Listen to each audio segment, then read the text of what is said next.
नाजरीन, रंगमंच कनाडा की सिल्वर जुबली पेशकश आवारगी विद दानिश में आप सबका खैर मकदम। ये हमारी 7वीं बैठक है।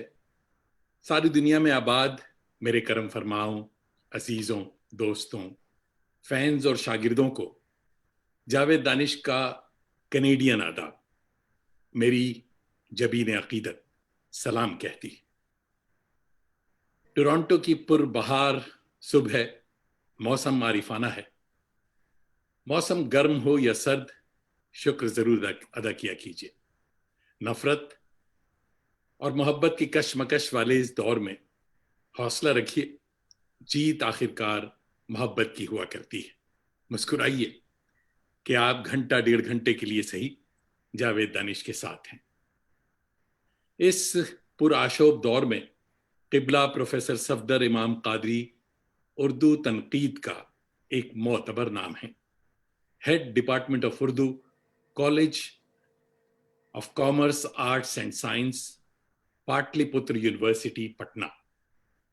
आप उर्दू अदब के मुनफरिद उस्ताद, बाखबर और बाकमाल कॉलम निगार, खुश फिक्र शायर, खुश बयान, खुश जमाल और खुश लिबास।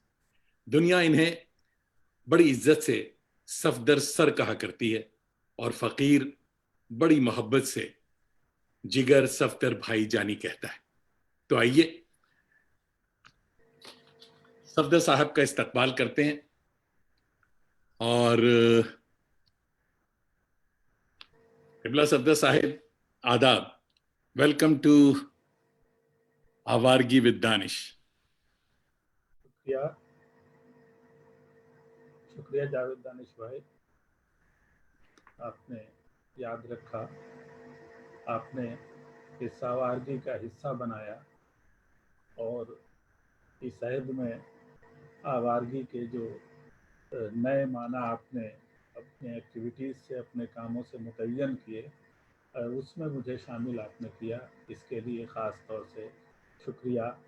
कैफ़ी आज़मी का शेर याद आता है जी, अता हो कि तमाम शहर जिस आवारा से परेशान था, तमाम शहर जिस आवारा से परेशान था, सुना है पिछले पहर उसने खुदकुशी कर ली। तो हमारी शायरी में इस लफ्ज़ के अजीब व गरीब माना है, उतना ही लुभावना ये माना। गालिब का शेर आपको याद नहीं आ रहा है? मैं एक आफत का टुकड़ा। आपने उस मान, आवाज आपकी जो है स्लो है। हेडफोन्स आप मेरे ख्याल में निकाल दें। हेडफोन की जरूरत नहीं, निकाल लें। हाँ, मैं समझता हूँ कि मेरी आवाज़ आपको पहुँच रही है ठीक से। अब मेरे ख्याल में ठीक है। ये कुछ दोस्तों ने कहा कि आवाज कम आ रही है, तो इसमें लैपटॉप पे करने के लिए माइक्स की हेडफोन की जरूरत नहीं पड़ेगी। तो क्या मेरी आवाज़ पहुँच रही है आप तक? आपको मुझे तो सुनाई दे रहा है, तो देखें दोस्तों को कि आवाज सुनाई दे रही है। आई होप कि सुनाई दे रही होगी। तो क़िबला, प्रोग्राम जो हम शुरू करते हैं तो हमारा एक बहुत ही फार्मूला सवाल होता है हर मेहमान से, हर उस्ताद से, कि ये जो कोविड-19 का मरहला, जो वेंचर हम देख रहे हैं, तो ये आपके लिए जहमत है या रहमत?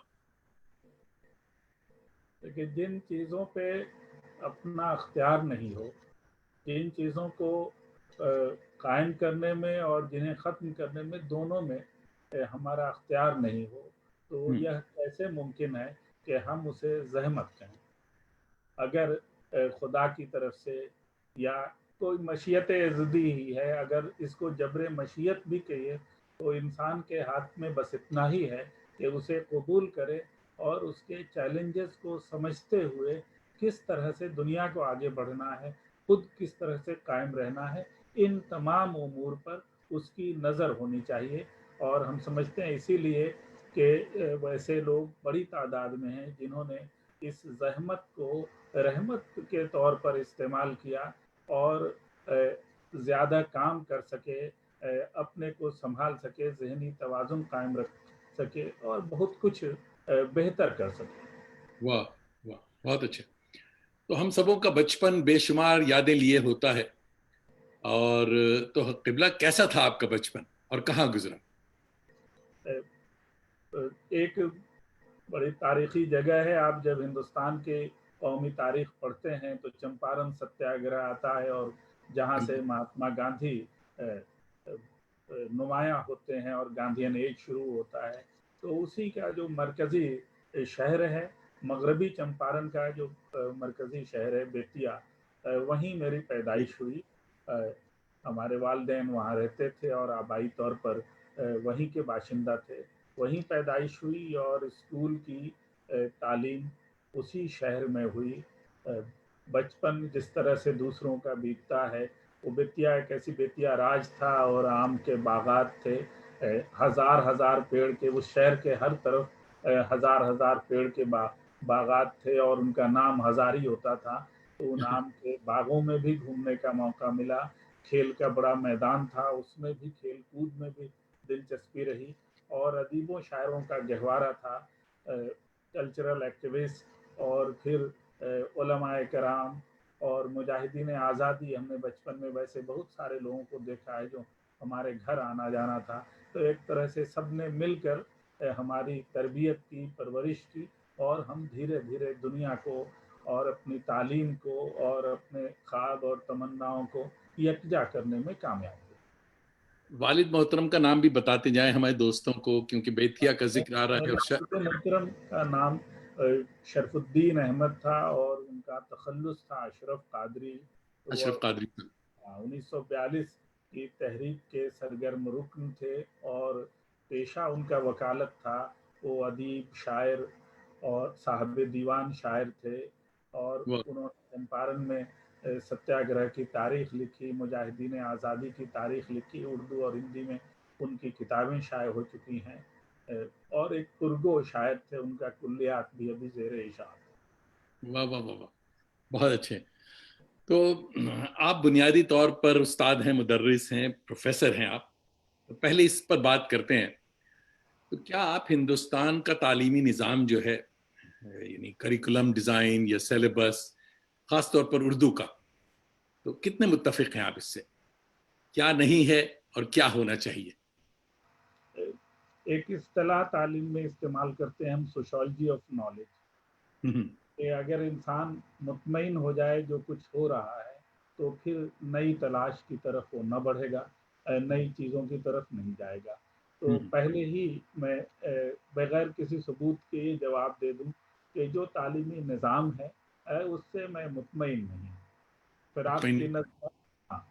فراق کی نظم ہنڈولا اگر ذہن میں ہے تو فراق نے بہت غصے میں کہا کہ یہ ہندوستان کا جو تعلیمی نظام، ہمارے جو افسران نے اور جو تعلیمی ماہرین، نام نہاد تعلیمی ماہرین ہیں، انہوں نے اس ملک کے تعلیمی نظام کو یا بچوں کو ہنڈولا بنا رکھا اور وہ گھماتے رہتے ہیں، نتیجہ نہیں نکلتا ہے اور ہماری نسل کشی ہو رہی ہے. تو میں یہیں سے بات شروع کرنا چاہوں گا کہ جو تعلیمی نظام ہے یا جس طرح سے ہندوستان میں علم کی تحصیل کا اور اس کے فروغ کا جو ماحول ہے وہ قابل اطمینان ہے. بار بار آپ سنتے ہیں کہ ہندوستان کے صدر اور ہندوستان کے بڑے بڑے عہدیداران یہ گفتگو کرتے ہیں کہ ملک کی جو دنیا کی جو ٹاپ یونیورسٹیز ہیں 200، ان میں کہیں ہندوستان کی کسی یونیورسٹی کا نام نہیں آتا ہے. ہندوستان کی جو بڑی بڑی یونیورسٹیوں کی فہرست بنتی ہے، خود حکومت ہند بناتی ہے، اس میں معلوم ہوگا کہ پورے 10 صوبے ہیں جن کی یونیورسٹیوں کا کبھی نام نہیں آئے گا. سوال یہ ہے کہ جن یونیورسٹیوں کو دیکھ ریکھ کرنی تھی یا جس حکومت کو اس نظام کو چلانا تھا، وہ بھی بے شرمی کے ساتھ، وہ بھی کھلے طور پر یہ قبول کر لیتی ہے حکومت کہ اس کا تعلیمی نظام ٹھیک نہیں ہے. تو آخر اسے ٹھیک کسے کرنا ہے؟ پہلا تو یہ ہے کہ اس سوال کا جواب اسے دینا چاہیے کہ اس نظام کو درست کرنا چاہیے، اور اس نظام کے جو بنیادی کل پرزے ہیں ان پر نظر ہونی چاہیے. جو آل اسٹیک ہولڈرز ہیں، ہمارے طالب علم ہیں، اساتذہ ہیں، جو پالیسی میکرز ہیں، ان کے بیچ جب تک ایک انڈرسٹینڈنگ نہیں ہو اور اس انڈرسٹینڈنگ میں بھی یہ بات پیش نظر رہے کہ تبادلہ خیالات ہوں، کسی کا حکم نہ چلے. کبھی کبھی ہوتا کیا ہے کہ ہم نظام تعلیم میں کسی وجہ سے کوئی اب وزیر اعلیٰ ہیں، وہ کہیں تقریر کرنے گئے، وہاں کے کوئی صاحب فریڈم فائٹر ہیں، اب انہوں نے منچ سے اعلان کیا کہ بھائی ان کی جیونی، ان کی حیات، ان کی سوانح حیات ہم اسکول کے نصاب میں شامل کریں گے. اب یہ بتائیے کہ وزیر اعلیٰ نے کب اس موضوع پر غور کیا، ماہرین تعلیم سے گفتگو کی. تو کریکولم ڈیزائننگ ایک الگ سبجیکٹ ہے، ایک الگ کام ہے، لیکن سیاستداں اور اسی طرح سے کوئی ویسٹڈ انٹرسٹ جو ہماری سوسائٹی میں ان لوگوں میں کوئی شامل ہو جاتا ہے. آپ بار بار دیکھیے گا کہ نصاب تعلیم میں جو نصاب بنانے والے لوگ ہیں وہ اپنی کتابیں شامل کرنے کے لیے اتنے شیدائی ہوتے ہیں کہ انہیں یہ سمجھ میں ہی نہیں آتا ہے کہ یہ بات یہاں ہونی چاہیے یا نہیں، یہ کتاب یا موضوع ہونا چاہیے یا نہیں. تو اس طرح سے جب تک نصاب ٹھیک سے نہیں بنے گا، اس سے متعلق درسی کتابیں نہیں بنیں گی، تب تک ہم بہتر کام نہیں کر سکتے. مجھے ایک موقع ملا کہ NCERT کے میں جب میں رکن تھا وہاں کی نصاب کمیٹی میں، تو میں نے اس کی پچھلی کتابوں کی تاریخوں کی جانچ کی. تو اب چھٹی جماعت میں سودا اگر 712 عیسوی میں پیدا ہوتے ہیں اور 9ویں جماعت میں 1706 میں پیدا ہوتے ہیں، تو یہ تو اب NCERT کو ہی جواب دینا تھا کہ آخر یہ ایک ہی ادارے نے، اس کے ماہرین نے ایک ہی شاعر کو 2 بار یا 4 بار کس طرح سے پیدا کیا. ہم نے ایک باضابطہ ایک مضمون لکھا جس میں ایسی 23 تاریخوں کی غلطیوں کی نشاندہی کی. اور یہ جو کار جہل ہے یا جو ان ایڈوکیٹ ایجوکیشن سسٹم ہے، وہ پورے ملک میں نافذ ہے، اور اس کے کرتا دھرتا یا اس کے جو کام چلانے والے لوگ ہیں تو وہ اس لائق نہیں ہے کہ وہ معیاری تعلیم کا خاکہ دے. صفدر بھائی، ایک میرے دوستوں نے کچھ لوگ کہہ رہے ہیں کہ صاحب ذرا سا آواز کا مسئلہ ہے، تو میں پھر پوچھ لے رہا ہوں کہ کیا آواز، ساتھیوں آواز ٹھیک آ رہی ہے؟ ہمارے واحد نذیر صاحب جڑے ہیں ہم سے، اور منظر جمیل بھائی دیکھ رہے ہیں، غلام جیلانی بھائی دیکھ رہے ہیں. تو کیا آواز کے لیے کوئی مسئلہ ہے یا آواز اب صحیح ہے؟ آپ لوگ بتائیں تو بات آگے بڑھے.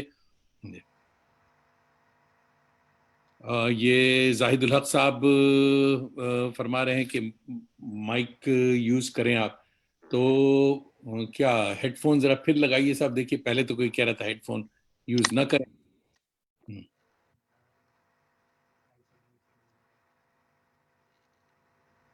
دیکھیے اس سے شاید فرق پڑے.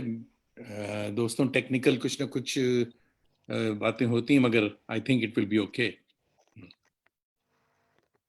ہلو، والیوم بھی تھوڑا سا بڑھا لیں آپ. بھائی زاہد صاحب میری بتائیے آواز کیا پہنچ رہی ہے ٹھیک سے؟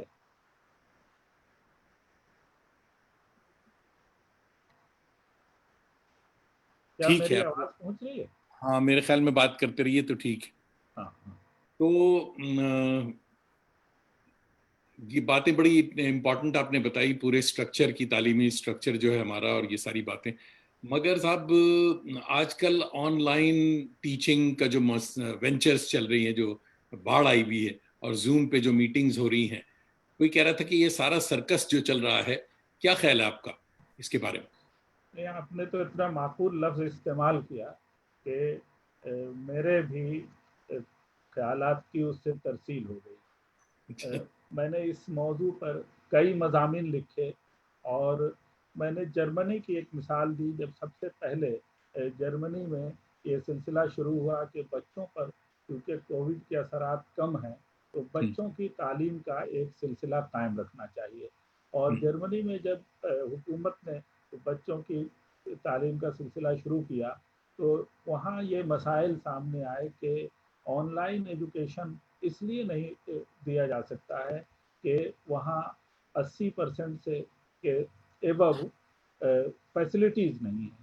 جو رورل پیپل ہیں ان کے پاس سارے اکوپمنٹ نہیں ہیں کہ وہ آن لائن ایجوکیشن سسٹم کو جاری رکھ سکیں.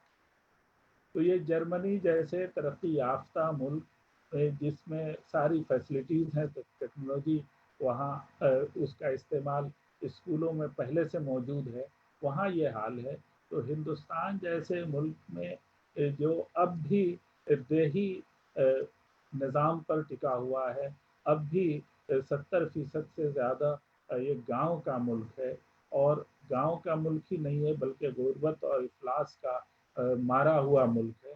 इस मुल्क में अगर कोई यह तवक्को करे कि वो उसने सारा सिस्टम डेवलप कर लिया है और एक दिन में एक कोई मसला पैदा हुआ और इस मसले के पैदा होने से अगले दिन में से इलाज शुरू हो जाए और इलाज सबके लिए कारगर हो, यह मेरे ख्याल से एक पॉलिटिकल मजाक ही है। इससे ज़्यादा कोई बात नहीं है।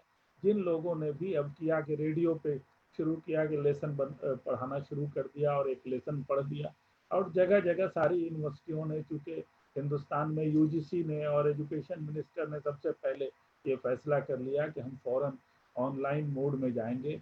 ये कभी ना सोचा कि ऑनलाइन मोड के लिए जो टीचर्स हैं वो कितने इक्विप्ड हैं, उनकी कभी कोई ट्रेनिंग हुई है या नहीं, या जो हमारे बच्चे हैं उनकी ट्रेनिंग हुई है या नहीं।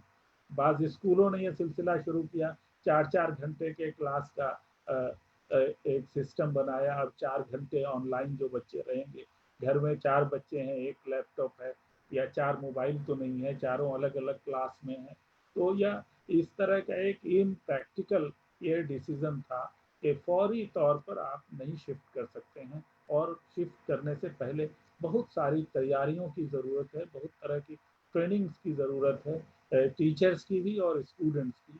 तो हम उसका हिस्सा है, हम जानते हैं, ये काम करते हैं, तो हम जानते हैं कि यह काम से ज़्यादा खानापुरी का सिलसिला यहाँ चला हुआ है। और ऑनलाइन एजुकेशन सिर्फ ये है कि जो गालिब की ज़बान में कहें कि हर चंद के है नहीं, तो वही हिंदुस्तान में चल रहा है। ये यूरोप और अमेरिका या जो दुनिया के तरक्की याफ्ता ममालिक हैं, वहाँ के लोगों के पास जो सहूलियात हैं वह भी इसे पूरे तौर पर जारी व सारी नहीं रख पा रहे हैं। लेकिन हिंदुस्तान में सिर्फ यह एक मजजूब की बढ़ है और एक फ्लडिंग इसको कह सकते हैं, जो बिल्कुल एक शोर कर दिया, एक तूफान आया हुआ है, सैलाब आया हुआ है, और लोग समझ रहे हैं कि हम वह काम पूरा कर देंगे। हिंदुस्तान का एक अलग मिजाज है कि हर अच्छी चीज़ को भी गलत तरीके से उसको इस्तेमाल करने का एक हमें आदत हो गई है। आप उसको, इसी का एक दूसरा हिस्सा आपने देखा होगा कि जो मुशायरे हो रहे हैं, जो वेबिनार के नाम से फौरन शुरू हुआ, और मालूम हुआ कि मुल्क में एक ही मौजू पर या एक ही जैसी बातें और 3-3 मिनट का मौका मिल रहा है, और मालूम हुआ कि मुल्क में कुछ लोग ऐसे हैं जो सुबह से शाम तक अपने इल्म के इजहार में मुब्तला। अब खुदा ने इतना इल्म दिया है, तलाकत लिसानी ऐसी है कि वो सुबह से शाम तक यही काम कर रहे हैं, और वह किसी तौर पर भी कोई जो जिसको कहते हैं नॉलेज में कंट्रीब्यूट करना, कोई एक संजीदा गुफ्तगू उनसे हो जाए एक सतर में, वह कोई नया शोबे इल्म पैदा कर दें या कोई नया नुक्ता नज़र पेश कर दें, हम समझते हैं कि ऐसा हरगिज़ हरगिज़ नहीं हो रहा है। और हिंदुस्तान में हम इसके एडेप्टेबिलिटी हमारी वैसी नहीं है। इसके चलते ऑनलाइन तालीम या ऑनलाइन फिक्री गुफ्तगू में हम तकरीबन नाकाम हैं या आधे अधूरे।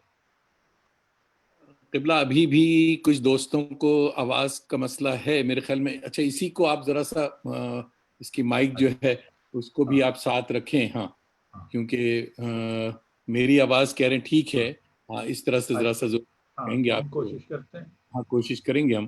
तो इस तरह से, तो जो आप ये बता रहे हैं कि जो सर्कस एजुकेशनल मामले में चल रहा था, इसके अलावा जो कल्चरल एक्टिविटीज भी जो हो रही है, मुशायरे हो रहे हैं, तो इसका कोई यानी अच्छा पहलू भी है या सिर्फ मजाक हो रहा नहीं, अगर नहीं होने से तो बेहतर है। है? ये हो।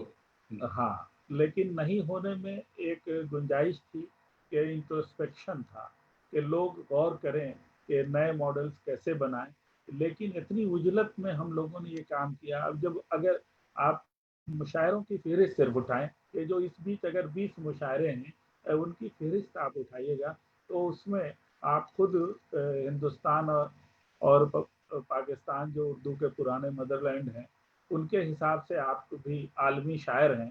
تو صرف عالمی شعراء کی فہرست آپ اٹھائیں گے تو آپ حیرت میں پڑ جائیں گے کہ نہ ان کا کہیں کلام کبھی دیکھا، نہ ان کی کبھی کوئی ایسی چیز آئی. وہ ناموضوع کلام پڑھتے ہیں لیکن اگر 20 مشاعرے ہو رہے ہیں تو اس میں 19 میں ان کی تصویریں اور ان کے صورت نظر آ رہی ہے، اور معتبر ادارے بھی جو کرا رہے ہیں تو ان میں بھی عیب دکھائی دے رہا ہے. تو یہ عجیب بات لگتی ہے کہ کیا جس طرح سے مشاعروں کو جو متشاعروں نے یا جو گویے لوگوں نے یا پھر کچھ ایسے لوگ تھے جو اس لائق نہیں تھے لیکن مشاعروں میں شامل ہو کے مشاعروں کو بگاڑا، ان کے معیار کو بگاڑا اور اچھے شعراء خراب ہوتے چلے گئے. اچھے شعراء کا کو صحیح مقام نہیں ملا. اسی طرح سے یہ جو آن لائن مشاعروں میں جو نام نظر آتے ہیں وہ حیرت میں ڈالتے ہیں کہ یہ کب کے شاعر ہو گئے یا کب کے مستند شاعر یا اس اسکیل کے مشاعرے میں ان کی جگہ ہونی چاہیے تھی یا نہیں. ناظرین، امید ہے کہ یہ دلچسپ باتیں اور مفید باتیں ہم آپ سن رہے ہیں، اور میں ذرا سا ایکنالج بھی کرتا چلوں کیونکہ آواز اور صفدر صاحب جیسے شروع ہوئے تو میں سب کچھ بھول کے صرف ان کی باتیں سن رہا تھا. تو ہمارے ساتھ منظر امام صاحب جڑے ہوئے ہیں اور ظہیر انصاری صاحب، غلام سرور، مرشد ندوی، نازیہ ریحان، آپ سبوں کا، محمد خان صاحب، تسلیم عارف اور احمد جاوید. تو ماشاءاللہ کافی آپ کے چاہنے والے ہمارے کوچے میں آ گئے ہیں اور کافی سن رہے ہیں آپ کو. مسعود بیگ صاحب، آپ سبوں کا بہت بہت شکریہ. اور مسعود بیگ صاحب کہہ رہے ہیں کہ صحیح نبض پکڑی آپ نے، قبلہ جاوید دانش کی یا کس کی نبض پکڑی. تو ابراہیم آرزو اور کافی الفیہ نوری صاحبہ، یعنی وہ لوگ جو کبھی ہمارے وال پہ نہیں آئے، تو صفدر امام قادری صاحب کے وسیلے سے وہ سارے لوگ ہمارے سامنے ہیں. زاہد الحق کہہ رہے ہیں کہ اب ٹھیک ہے. شہاب الدین احمد صاحب بھی جڑ گئے ماشاءاللہ. آداب حضور. آفرین زما کلکتے سے، منظر جمیل کلکتے سے، پل سجاتا، منظر امام میرے خیال میں پٹنہ سے. مقصود بیگ صاحب بہت بہت شکریہ، آپ سنتے رہیں. تو دوستوں، ناظرین، صفدر امام قادری صاحب کی درجن سے میرے خیال میں درجن سے زیادہ کتابیں ہیں، اور ہندی میں کوئی 6-7 ہیں، انگریزی میں 5 کتابیں ہیں، اور زیر اشاعت بے شمار، اور ان کے ساتھ ہی کوئی 10 کتابیں ترتیب بھی دے چکے ہیں آپ، جو میرے پاس ہیں یا جو انہوں نے مجھے دیا تھا یا ذکر کیا تھا. ان کی تصویریں میں نے کوشش کی ہے کہ آپ کو دکھائیں. تو آئیے ذرا سا ان کتابوں کا عکس دیکھتے ہیں اور کوشش کرتے ہیں کہ صفدر امام قادری صاحب کی کتابیں بھی آپ دیکھ سکیں. اور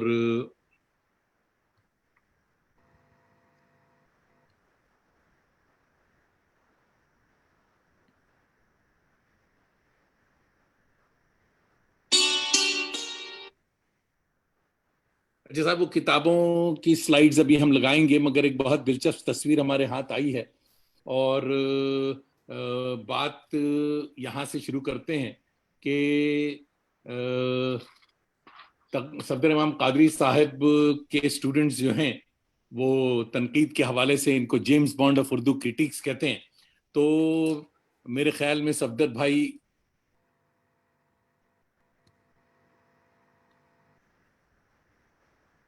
اس پر کچھ روشنی ڈالیں گے، اور تصویریں کچھ ہم دیکھ رہے ہیں ابھی، آپ کو ساتھ ساتھ لے چلتے ہیں. 1 منٹ. صفدر بھائی آپ بتائیے کہ یہ اسٹوڈنٹس جو ہیں حضور، آپ کو یہ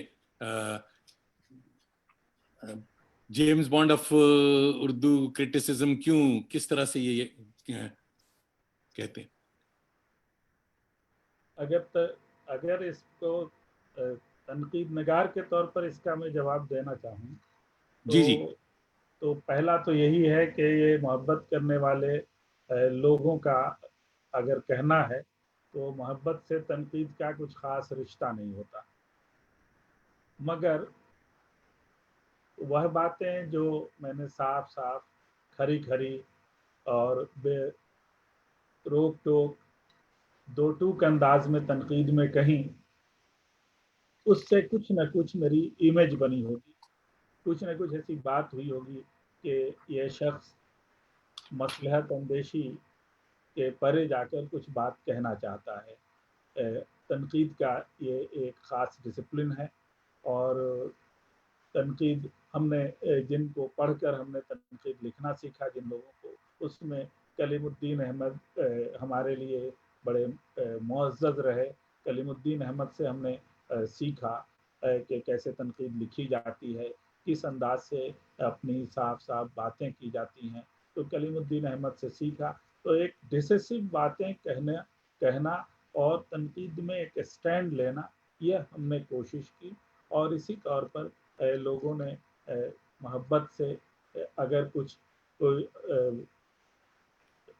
یہ لقب متعین کر دیا، کوئی خطاب متعین کر دیا، تو ہم سمجھتے ہیں کہ وہ ان کی محبت ہے، اور اس محبت کو سے انکار کرنا کفر ہے، اس محبت کا ہم اقرار کرتے ہیں۔ اچھا صاحب، میں پھر کوشش کرتا ہوں کہ آپ کی کتابوں کی طرف واپس آؤں۔ وہ سلائیڈز ہم نے بنائی تھی، میں دیکھتا ہوں ذرا سا پھر، اور یہ تصویر جیمز بانڈ والی تصویر آپ ہم نے دکھا دی، اور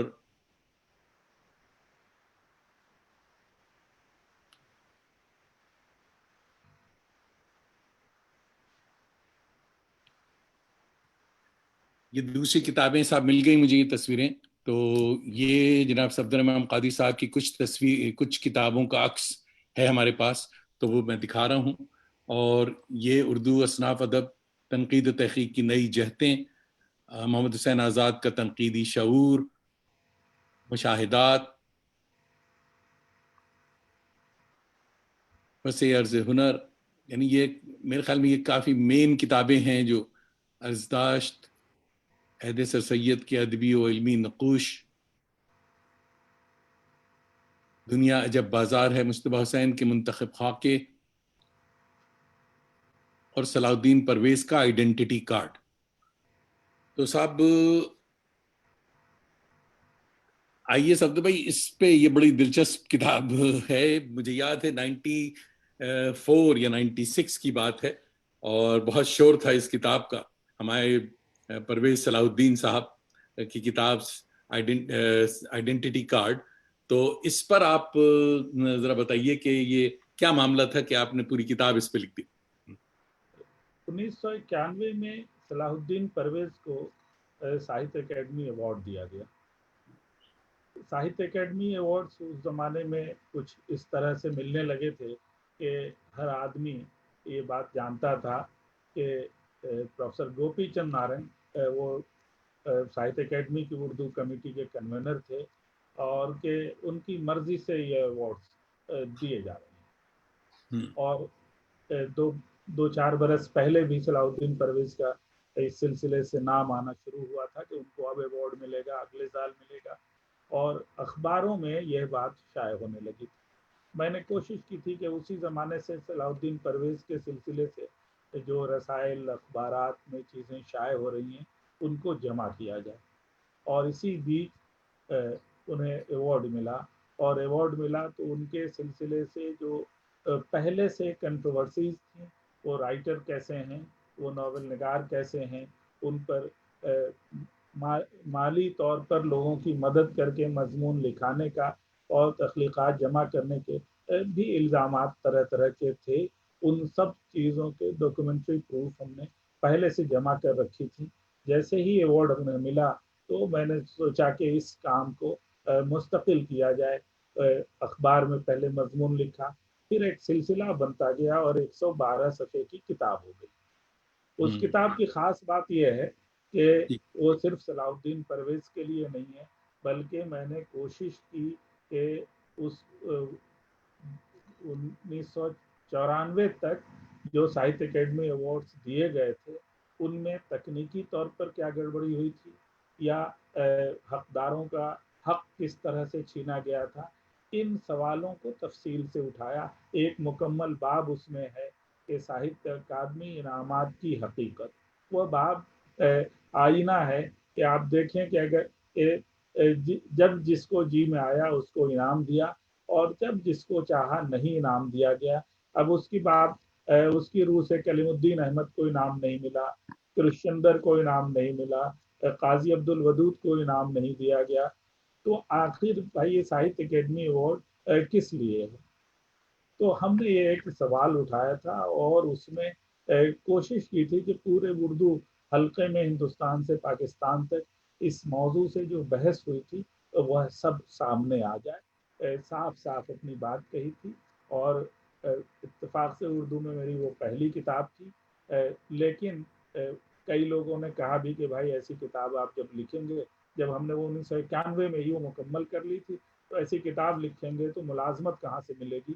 ہم نے کہا کہ دیکھا جائے گا، رزاق اللہ ہے، اور ہم نے اس کتاب کے سارے اجزاء شائع ہو چکے تھے، ملازمت بھی مل گئی، کتاب بھی چھپ گئی، اور کبھی کوئی پشیمانی نہیں ہوئی، بلکہ یہ اچھا لگا کہ ہم نے ہماری ایک ادبی تربیت ہوئی کہ ہمیں ان موضوعات پر جن میں ہمارے جو مشاہیر شامل ہوں اور ان کا کرتوت اس میں شامل ہو، ان کو ہم کس کیسے طرح سے ایکسپوز کریں؟ ایکسپوز کر سکتے ہیں، اور ہم نے ایکسپوز کیا، بڑی سنجیدگی سے کیا، تحقیقی آداب کو ملحوظ نظر رکھا اور تب کیا۔ مجھے یاد ہے اب بھی کہ رشید حسن خان جیسے محقق نے داد دی اور کہا کہ یہ کتاب کیسے لکھی جاتی ہے یا اس سے سیکھا جا سکتا ہے۔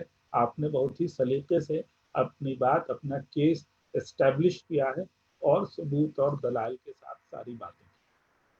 نہ صرف پڑھنے والوں کو بلکہ اسٹوڈنٹس کے لیے بھی ہم نے یہ پڑھا کہ اسٹوڈنٹس کو بھی اس کتاب سے یہ سیکھنے کا موقع ملا کہ تجزیہ کس طرح کرتے ہیں، اور کتابوں کا وزن کہ اس میں کتنی کیا وزن ہے اس کا، اور کس طرح سے کرٹیسزم لکھی جائے، اس کی بھی تربیت اس کتاب سے ہوئی ہے۔ اکثر لوگوں نے مجھے بتایا یہ بات، جو ریسرچ اسکالرس تھے، کہ ان کے لیے ایک پیرامیٹر آپ نے تیار کیا کہ کسی کو اگر پرکھنا ہے تو کس طرح سے پرکھنا ہے، اور کسی کی تعریف کرنی ہے تو کس طرح سے کرنی۔ بہت ہی معلوماتی۔ ہمارے بہت سارے دوست، حمیرہ رحمان صاحبہ نیو یارک سے آپ کو آداب کہہ رہی، بہت ہی اچھی بات ہو رہی ہے۔ مشتاق احمد صاحب دربھنگہ سے آئے ہیں، مشتاق بھائی آداب۔ اور دانش خان صاحب دیکھ رہے ہیں۔ تسلیم عارف، پہلی کتاب اور دوسری کتاب میں تقریباً 10 برس کا وقفہ کیوں ہے؟ یہ آپ کا شاگرد رشید تسلیم عارف پوچھ رہے ہیں کہ سر سے پوچھئے کہ پہلی کتاب اور دوسری کتاب میں، کیونکہ اس وقت تک شاید آپ ملے نہیں تھے تسلیم، یا مل گیا تھا یہ؟ کیوں صاحب بتائیے ان کو۔ سوال انہوں نے تکنیکی اعتبار سے پوچھا ہے، تو جواب ملاحظہ کیجئے۔ ایک بار شہریار صاحب سے میں انٹرویو کر رہا تھا، تو انٹرویو کرتے ہوئے میں نے وہ غضنفر کے سلسلے سے بات ہو رہی تھی۔ اس زمانے میں غضنفر کے ہر سال کوئی یا کوئی ان کا ناول آ جاتا تھا، تو شہریار صاحب سے ہم نے پوچھا کہ بھائی غضنفر بہت زود نویس ہیں اور ان پر یہ الزام عائد ہوتا ہے کہ لگاتار وہ لکھ رہے ہیں، تو شہریار صاحب نے اس کا جواب دیا کہ اصل میں لوگ تو جو باہر کی خبر رکھتے ہیں، جو کتاب چھپ کے آتی ہے تبھی جانتے ہیں، لیکن اندر کی بات یہ ہے کہ میں جانتا ہوں کہ کوئی ناول 10 برس پہلے سے وہ ہاتھ لگائے ہوئے تھے، کسی کا 50 صفحہ لکھا تھا، کسی کا 20 صفحہ لکھا ہوا تھا، اور کوئی کچھ تھا۔ جب جیسا مکمل ہوتا گیا وہ سامنے آتا گیا، تو کبھی کبھی کوئی چیز شروع ہوتی ہے اور اس کے انجام تک پہنچنے کی خبر دنیا کو ہوتی ہے۔ تو یہ جو گیپ ہے اس میں ایک بڑا معاملہ یہ ہوا کہ ہم اس زمانے میں بہار میں جو ٹیکسٹ بک کمیٹی تھی، اس کا اردو، عربی اور فارسی تینوں زبانوں کے لیے ہم چیئرمین ہو گئے تھے، اور ہمارے ذمے ٹیکسٹ بک بنانا متعین تھا۔ اسی میں واحد نذیر صاحب، ظفر کمالی صاحب، یہ سب لوگ شریک تھے، اور ہم نے چاروں زبانوں کے لیے 12 کتابیں تیار کی۔ یہ اتنا ٹربلسم کام تھا، اتنی محنت کا کام تھا، ہم نے سوچا تھا بہار میں کبھی अपने तौर पर किताब नहीं बनी थी, हमेशा एनसीईआरटी की किताबों को लेकर ज़रा उसमें रद्द-बदल करके थोड़ी सी तब्दीली करके काम चला लेते थे लोग। लेकिन हमने कोशिश की कि नहीं, नए सिरे से ये किताबें बने। वो दौर था कि अपने कामों पर इर्तिकाज़ नहीं था, बल्कि हमने सोचा था कि बिहार के बच्चों के लिए कुछ नया करके दिखा दिया जाए। तो बड़ी मुशक्क़त का दौर था, 4-5 बरस कैसे बीत गए ये पता नहीं चला। लेकिन हमने कोशिश की, 11वीं 12वीं जमात के लिए हमने इन तीनों ज़बानों में, अरबी फ़ारसी के लिए कोई सोच नहीं सकता था, लेकिन हमने ऐसी टेक्स्ट बुक बनाने की कोशिश की जो अब भी हम समझते हैं कि उस मेयार की टेक्स्ट बुक पूरे हिंदुस्तान के किसी सूबे में नहीं बनाई गई। और तहकीकी एतबार से भी उसकी जो इत्तलात हैं वो बहुत अहम हैं। इस दौरान कुछ मज़ामीन हमारे शाये होते रहे, ऐसा नहीं है, रसाइल में शाये होते रहे, लेकिन अपनी तरफ तवज्जो, ये जो इज्तिमाई काम होता है उसमें ज़्यादा लगने की वजह से नहीं, वक्त नहीं मिला। तवज्जो कम रही। मसूद बेग साहब सवाल कर रहे हैं कि शहरियार साहब पर भी साहित्य अकेडमी ने अवार्ड के सिलसिले में अवार्ड जो उनको दिया, तो उस सिलसिले में आपकी क्या राय है, आप कैसे देखते हैं? शहरियार को 1987 का साहित्य अकादमी अवार्ड दिया गया। उनकी किताब है ख्वाब का दरबन। हम समझते हैं कि ये शहरियार से गोपी चंद नारंग की दोस्ती भी थी, इसलिए ये सवाल शायद मसूद साहब ये सवाल उठा रहे हैं। लेकिन शहरियार उन खुशकिस्मत शुअरा में हैं जिनके पहले मजमूए से ही शोहरत उनके कदम चूम रही है। और पहला मजमुआ जब 29 साल की उम्र में इसमें आज़म के नाम से आया, तो उस पर खलीलुर रहमान आज़मी, वहीद अख्तर, आले अहमद सुरूर, मुनीरुर रहमान, राही मासूम रज़ा, शमीम हनफी, इस तरह के जो उस ज़माने के बड़े नक्काद थे, गोपी चंद नारंग, उन लोगों ने लिखा। तो शहरियार को जब 87 में इनाम मिला, तो शहरियार हमारे मशहूर शुअरा में, और जदीदियत से जो नस्ल आई थी उसके मोतबर शुअरा में वो शामिल नंबरदारों, जी है। बिल्कुल। और वो मजमुआ भी शहरियार के जो 2 मजमुए सबसे अच्छे हैं, तो उसमें ख्वाब का दर बंद है, और फिर नींद की किरचें उसके बाद जो मजमुआ आया था, वो दोनों बहुत ही अच्छे मजमुए हैं। और गज़लें और नज़में दोनों उसकी ऐसी हैं कि आप कोई भी इंतखाब कीजिए तो उसमें उनका मेयारी कलाम मिल जाता है। तो यह हम समझते हैं कि शहरियार के सिलसिले से हम ये नहीं कह सकते हैं कि उन्हें किसी सिफारिश पे। और जो ये गलतकार लोग होते हैं वह भी इसकी कोशिश करते हैं कि 2-4 साल में किसी एक जेन्युइन राइटर को इनाम दे दें, क्योंकि क्रेडिट बचा रहता है। तो शहरियार वो क्रेडिट बचाने वाले इनाम याफ्ता वो कार्ड था। जी।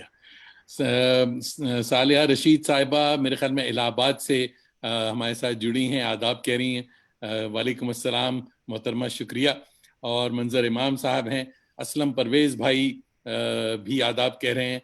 सभी राहत साहिबा आदाब कह रही हैं। आदाब सभी। एकेडमिक प्रोडक्टिविटी के लिए कुछ सजेशंस दें, आप दोनों से सवाल दीजिए साहब। शबी राहत नोएडा से सफदर इमाम कादरी साहब की दुख्तर नेक अख्तर सवाल करें। बहुत अच्छा लगा शबी कि आप आई। अभी आपको जवाब दिया जा रहा है। जी साहब बताएं।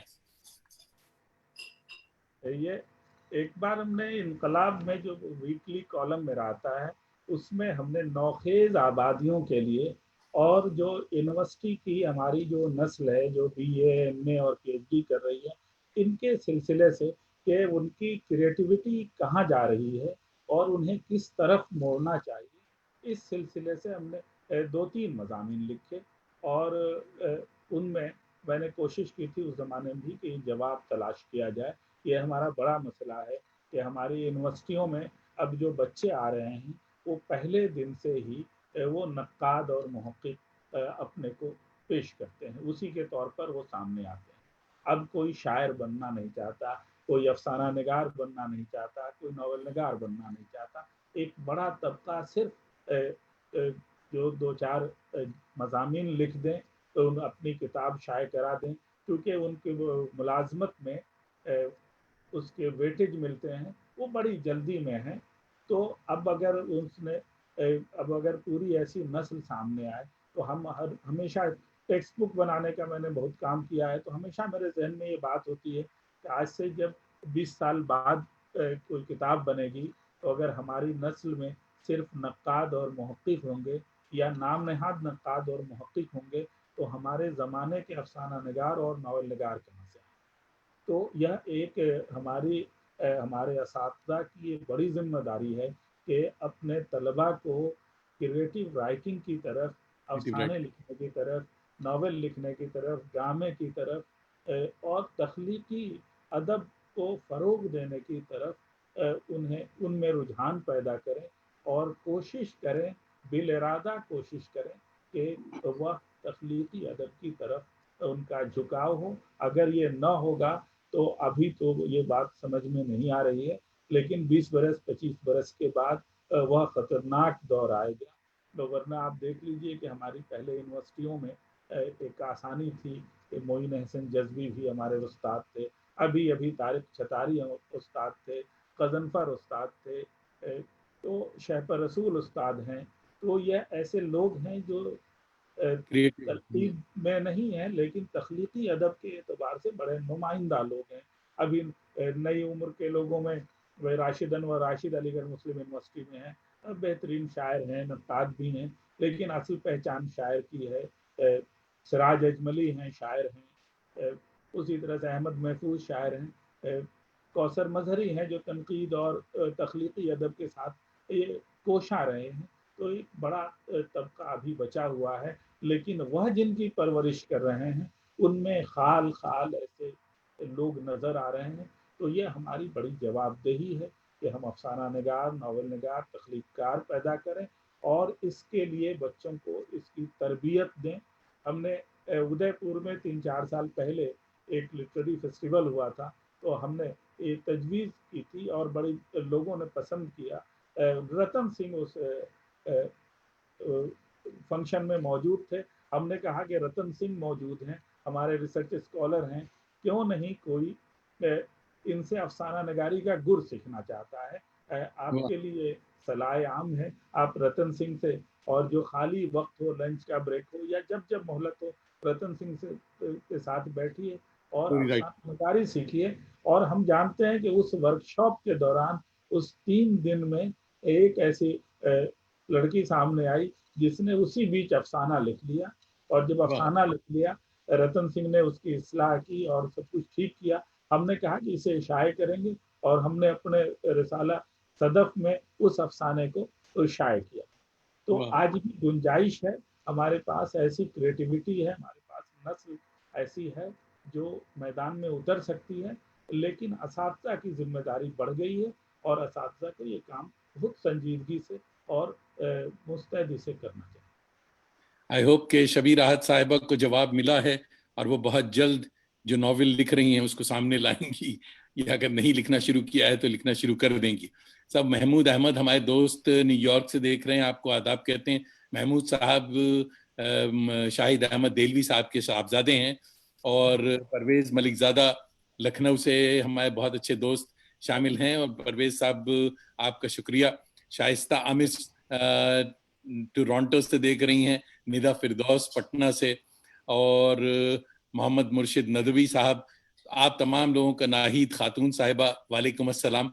और बातें आगे बढ़ रही हैं, देखती रहिए। कुछ हो सकता है आवाज़ की लोगों को शिकायत है, तो मेरे भाई थोड़ी सी अपने अपने टैबलेट्स की या सेल फोन की या इसकी आवाज़ बढ़ा लें, क्योंकि ज़्यादा आवाज़ के चक्कर में हम रहे तो बहुत सारे सवाल रह जाएंगे। तो बात बहुत दिलचस्प चल रही है। तो सफदर साहब, तहकीक का काम आपने खूब किया, आप खूब करते हैं, तो आप किससे मुतासिर हैं आपकी तहकीक के काम? हमारी ये खुशनसीबी थी कि तालीमी दौर में ही मैंने ये तय किया था कि पटना में रहूँगा। पटना में रहने की एक वजह ये सवाल बाद में आ रहा था, आप तहकीक सिर्फ बताएं। पटना इज इम्पोर्टेंट क्वेश्चन में बताओ, इसके ऊपर एक खास सवाल है मेरे पास। जी, तहकीक आपने किससे मुतासिर है? तहकीक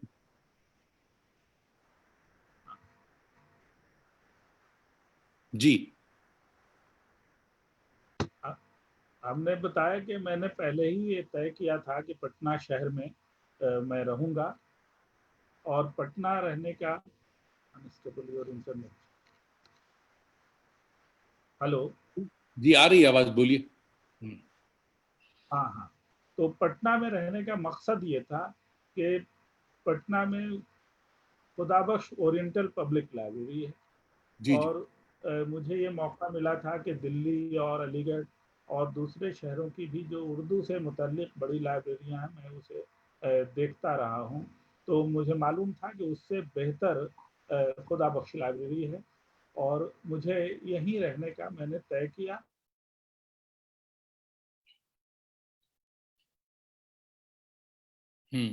कुछ दोस्तों कुछ टेक्निकल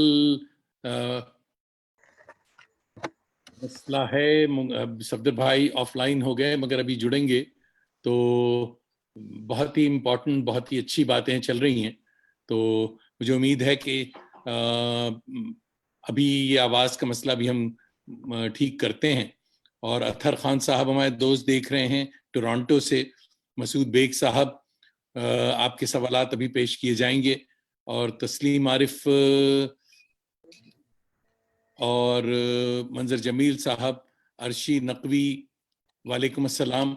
आप तमाम साथियों, दोस्तों, आप लोगों का शुक्रिया कि आप हमारे साथ हैं। तो चलिए सफदर भाई, क्या टेक्निकल कुछ प्रॉब्लम हुई, क्या हुआ? ये आवाज मिल गई आपको? अब तो ठीक है जी। हाँ, मुझे तो आवाज आपकी सुनाई दे रही। हाँ। जी। तहकीक का सवाल था कि आप किससे मुतासिर हैं तहकीक? तो तहकीक के लिए जब तहकीक की हम तारीख पढ़ते हैं तो काजी अब्दुल वदूद एक ऐसे शख्स हैं जी जी। जिनका नाम सब मुहक्किकीन अदब व एहतराम से लेते हैं। काजी अब्दुल वदूद का पटना वतन भी है। हमने उनके घर को देख के, इब्तदाई दिनों में उनको देखकर हमने ये समझा कि मुहक्किक कैसा होता है, और उनकी तहरीरों को पढ़कर तहकीक के आदाब सीखे। तो वाह। पटना में रहने का जो फैसला था, उसके पीछे कलीमुद्दीन अहमद और काजी अब्दुल वदूद, ये दो ऐसी शख्सियात थीं जिन्हें मैं अब भी जो सोते जागते, जिन्हें रोज़ाना मैं याद करता हूँ और चाहता हूँ कि उनकी तरह कुछ लिख सकूँ, उनकी तरह जी सकूं। और उन लोगों ने जिस बेखौफी के साथ गहराई से अपनी बातें की, कभी इसका ख्याल न रखा कि जिस मौजू पर कह रहे हैं हक बात कहने में कोई परेशानी तो नहीं होगी, कभी उन्होंने नहीं सोचा।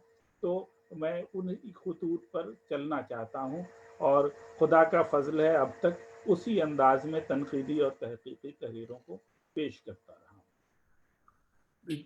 तनकीद और तहकीक दोनों की बातें हुई। आपने असातिज़ा का भी नाम लिया, तो पटना आपने इसलिए नहीं छोड़ा था नौजवानी में, मगर अब आज की तारीख में पटना आपको पकड़े हुए है, या आप पटना से नहीं जाना चाहते? ये अब हमने क्या तो मामला है? बताया कि पटना में रहना बाई चॉइस था। अच्छा, चॉइस। और हाँ, बाई चॉइस था। और उसके बाद आप चूंकि उस घर से वाकिफ हैं, तो मैंने जब घर खरीदने का वक्त आया तो मैंने ये तय कर रखा था कि खुदा बख्श लाइब्रेरी से करीब ही घर लूंगा। वाह। और उसके लिए एक जगह तय कर रखी थी कि ये जो 1 किलोमीटर का इलाका है, इसी में कोई फ्लैट खरीदूंगा। और अल्लाह के फजल से अब बमुश्किल 300-400 मीटर की दूरी पे खुदाबख्श लाइब्रेरी से उसी सड़क पे रहता हूँ। और जब ज़रूरत होती है 5 मिनट में लाइब्रेरी पहुँचकर किताब ले सकता हूँ। तो दिल में ये तमन्ना थी कि उस इदारे से जुड़े रहना है, और अपने इल्मी कामों को मज़ीद मुताले से और नई नई किताबों से और कदीम किताबों से मजबूत बनाना है। तो यह मौका मिला पटना में रहने से, यह और कहीं नहीं हो सकता था। और अब भी मुझे इस बात की खुशी है कि इस शहर में रहते हुए और इस शहर के कुतुब खानों से फैज़ उठाते हुए मैं रोज़ाना पहले से इल्मी तौर पर खुद को बेहतर करने में कामयाब रहा। लाइब्रेरी की बात हो रही है सफदर भाई, मैं क्योंकि वेस्ट में रहता हूँ, कनाडा की बात है। लाइब्रेरी यहाँ की जिंदगी में एक बहुत ही इम्पोर्टेंट, बहुत ही कल्चरल, बहुत ही जॉयस जगह है, जहाँ बच्चों को बड़े फख्र से माँ बाप ले जाते हैं, और लाइब्रेरी वाले बच्चों को हर तरह से इंटरटेन करते हैं। और हर उम्र के बच्चे लाइब्रेरी, हमारे यहाँ अगर रिसर्च स्कॉलर है या कोई मजबूरी है तो वही लाइब्रेरी जाता है, ज़रूरतन जाता है। लाइब्रेरी हमारी रोज़मर्रा की आदतों में शामिल नहीं है। यहाँ मैं आपको बताता चलूं कि बिल्कुल छोटा बच्चा 2 साल का है, 2 बरस के बच्चे के लिए भी लाइब्रेरी जाना जो है एक बहुत ही इम्पोर्टेंट और बहुत ही खुश आइंद उसका वो होता है कि उसको स्टिकर्स मिलते हैं छोटे छोटे पहले। साथ साथ ये है कि अगर वो हफ्ता भर तक जाता रहा है तो उसको कोई कूपन्स मिलते हैं कि साहब आपको पिज़्ज़ा की एक स्लाइस मिलेगी, और दुकानदार जो है महल्ले का पिज़्ज़ा वाला वो फ्री में वो देता है। वो जानता है कि जब माँ बाप आएंगे लेने के लिए तो वो एक स्लाइस नहीं बच्चे का फ्री है, और बड़ों के लिए भी वो खरीदेंगे। बिजनेस भी है बहुत अच्छा। मगर बच्चों की तरबियत और लड़के लड़की माँ बाप सबों के लिए, यहाँ तक कि बहुत सी लाइब्रेरी ऐसी है जिसमें अगर माँ जा रही है और अपने छोटे बच्चे को लेकर जा रही है तो वो बच्चे के लिए बेबी सिटिंग का इंतजाम है, उसके खेलने का एक कमरा बना हुआ है कि उस दौरान माँ जो है अपनी किताब जो देखना है, जो रेफरेंस उसको चाहिए पढ़ना है वो ये अब तक हमारे यहाँ में बहुत बार इंडिया में बातों के दौरान ये बता चुका हूँ, उस्तादों से भी बोल चुका हूँ, मगर वो उस चीज की बहुत बड़ी कमी महसूस होती है मुझे। तो ये सिस्टम में लाइब्रेरी अभी भी नहीं है हमारी रोजमर्रा की जिंदगी में। देखिए जावेद भाई, आपने जो ये बात उठाई, इत्तेफाक से जब इब्तदाई दौर में जो अंसारी ने दोस्तोयेव्स्की और चेखव पे किताबें लिखी और रूस के माहौल को की तस्वीरें उतारी, तो रूस के म्यूज़ियम्स के बारे में और अदीबों शायरों के जो म्यूज़ियम बने हुए हैं उसके बारे में बताया कि किस तरह एक एक तिनके को जमा करके इदारे कायम करते हैं और अपने अदीबों शायरों की कैसे वह लोग कदरदानी करते हैं। खुदा के फजल से मुझे फ्रांस और इटली जाने का मौका मिला और वहाँ के बड़े बड़े पेंटर्स और कुछ लिखने वालों के म्यूज़ियम्स देखने का मौका मिला। हमने तो बड़े बड़े लिखने वालों की कब्रें तलाश की और कब्रिस्तान में जाकर कम से कम उनके पास खड़े होकर एक तस्वीर ली कि अब ये फिर ज़िंदगी में मिलेगा या नहीं। तो अपने अदीबों शायरों के कहीं तरक्की याफ्ता अक़वाम का जो जज्बा है, और किताबों के बारे में हम आपको बताएं कि जब इटली में मिलान रेलवे स्टेशन हम पहुँचे और हमें पीसा जाना था, फ्लोरेंस जाना था, वहाँ से रेलवे स्टेशन में तो वक्त था और तो हमने वो जो किताब की दुकान थी उस तरफ हम बढ़ गए। हमने अपनी ज़िंदगी में उतनी बड़ी किताब की दुकान नहीं देखी। 2 फ्लोर पे और एक फ्लोर पे जिसमें सिर्फ इटालियन की किताबें थीं, उसमें 50 से ज़्यादा लोग सेल्समैन थे। आप कहते हैं हिंदुस्तान में हम अब बहस करते हैं कि अब ई रीडर ही से काम चलेगा, अब किताबों का कोई पढ़ने वाला नहीं है।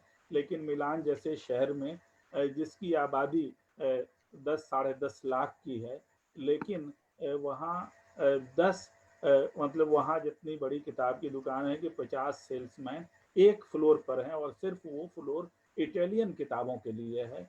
तो उसी तरह से जो म्यूज़ियम्स, छोटे छोटे म्यूज़ियम, पुराना घर है किसी राइटर का, उसको जिस तरह से उन लोगों ने बनाया, तो यह किताबों से मोहब्बत, किताबों के लिखने वालों से मोहब्बत और अपने आर्ट एंड कल्चर से जो एक रिश्ता है यूरोप और अमेरिका या तरक्की याफ्ता कौमों का, अभी हमारे मुल्क में ये एक तवील मुद्दत पहले था जो अब चला गया है।